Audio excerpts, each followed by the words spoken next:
How to find and add nearby friends on Snapchat.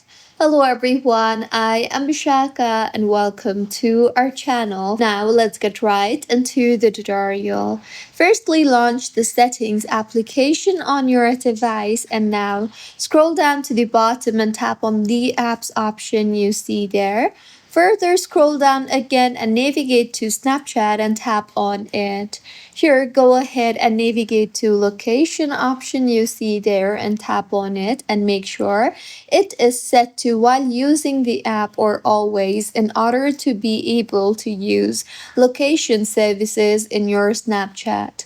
Now, go ahead and open the Snapchat application on your device and here tap on the Snap Map option from the bottom left of your screen, and if you scroll through or if you simply swipe in or swipe out, you will be able to view people within your location. Simply scroll through the map you see there and you will be able to view friends nearby. So tap on any of the locations nearby and you will be able to view people who has added story from that particular place.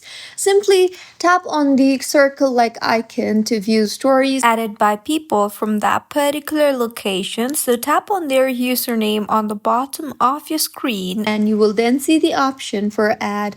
So tap on the add option and with this you have successfully added nearby friends on Snapchat. So this was about how you can find and add nearby friends on Snapchat. If you find this tutorial helpful, please like the video and do comment if you have any queries. Also, do subscribe to our channel for more helpful tutorials like this. See you on the next one.